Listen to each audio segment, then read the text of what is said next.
¿Conocéis la historia del mar y celeste? Estar en alta mar es algo que muchos marineros describirían como placentero. Otros incluso describirían esta experiencia como escalofriante. Bienvenidos a Historias Narradas. Y hoy os narraré la historia del mar y celeste. Desde la alegría que se produjo gracias a que el humano logró zarpar al mar, al poco tiempo también se produjo tristeza gracias a los naufragios e incluso cuando la tecnología avanzó, el océano inhóspito no se dejaría tomar, llevándose consigo varias embarcaciones. Pero ¿qué sucede cuando los naufragios que desaparecen o aparecen no tienen explicación y no se sabe nada de sus tripulantes?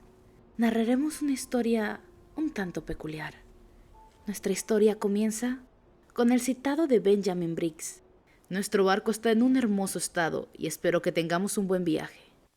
2 de noviembre de 1872. Es de día.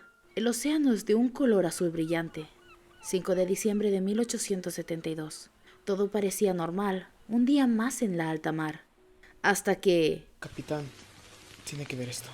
El capitán David Morehouse es informado por uno de sus tripulantes del avistamiento del mar celeste. Un bergantín norteamericano de poco más de 282 toneladas. Morehouse conocía bien a ese barco y a su capitán, Benjamin Briggs. Pero el bergantín había zarpado 8 días antes que su barco. Debería de estar ya en Genova, su destino inicial. Este frunciría el ceño y con determinación despacharía un bote con su primer oficial, Oliver DeVoe, y su segundo al mando, John Greed, para que revisara el buque. Habían pisado la cubierta, las velas estaban dispuestas de manera inusual y algunas faltaban. Pronto un escenario desolador se dejaría entender. En ese bergantín ya no quedaba nadie. La escotilla principal estaba asegurada, sin embargo, las de proa y popa no estaban de la misma manera. Se encontraban abiertas, con sus tapas arrojadas lejos de ellas. Lo más escalofriante estaría en los camarotes. Un aire de extrañeza envolvería a los oficiales. Las ropas y objetos de valor todavía se encontraban ahí, intactas.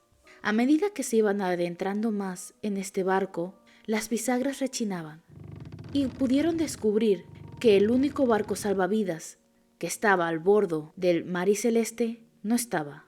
Al mismo tiempo notarían los 1.700 barriles de alcohol intactos y una impresionante cantidad de suministros para más de 6 meses. No se había tocado nada.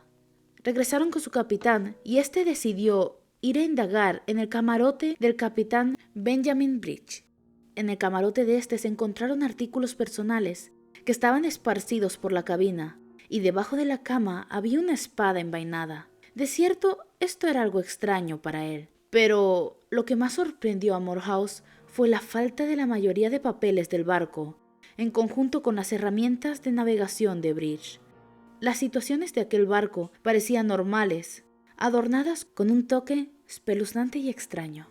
Nadie sabía nada de los tripulantes, y tenían la sensación de que todavía seguían ahí. Debido a todos los objetos personales que se encontraron en este, parecía que el tiempo no había avanzado. Un tiempo después se hizo un descubrimiento que podría arrojar algo de luz a la situación. Se encontró el cuaderno de bitácora del capitán Benjamin, con su última anotación, fechada a las 8 de la mañana del día 25 de noviembre. Aquellas notas detallaban que el buque se encontraba a la vista de la isla Santa María, en los Azores. ¿Cómo podría desaparecer una tripulación de 10 personas, sin ningún motivo aparente? ¿Por qué dejarían el barco por voluntad propia, teniendo recursos para poder sobrevivir en este? El capitán del Dei Gratia tomó la decisión de repartir su tripulación entre ambos buques y llevarlos a Gibraltar, queriendo cobrar una recompensa, según las leyes marítimas, por haber encontrado aquel buque a la deriva. Antes de continuar, debo de notar que hallaron una bomba de achique desmontada, algo que los investigadores usarían para su hipótesis de lo que fue que sucedió aquí. Morehouse no saldría beneficiado de este rescate, recibiendo tan solo la sexta parte del valor del seguro, ya que las autoridades no estaban seguras de la inocencia de los rescatadores. El capitán Briggs tenía su reputación y era más que improbable que abandonara su navío sin una buena razón. Por la fiscalía, debido a esa desconfianza, y su reputación caería en picado y se mantendría así hasta el día de su muerte. Pero entonces, ¿qué sucedió a bordo del Mary Celeste?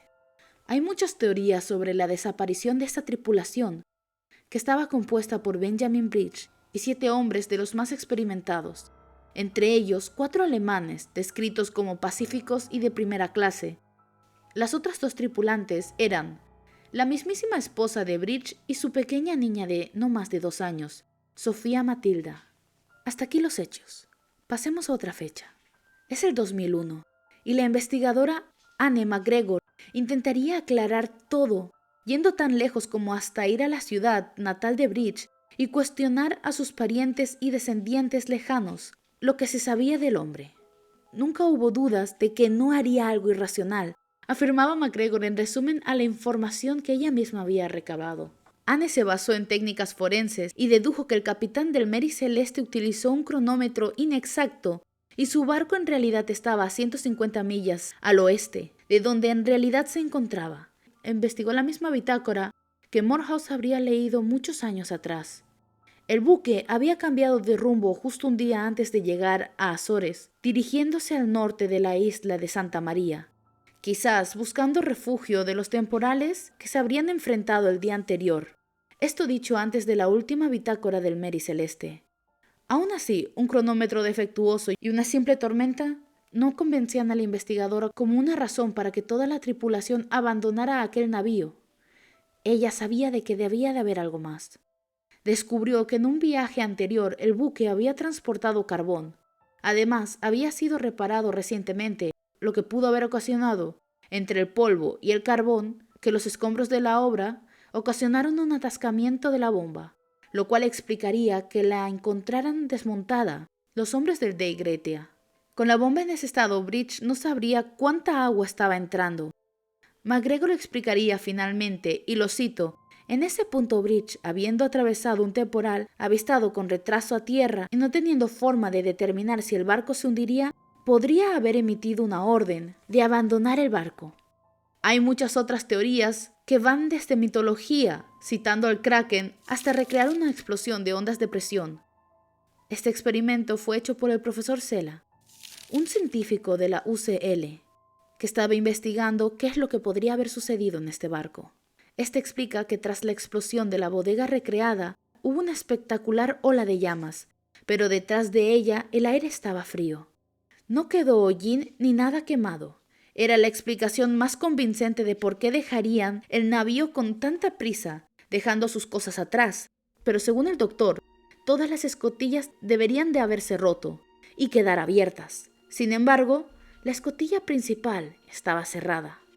Esto no cuadraba en la teoría del doctor.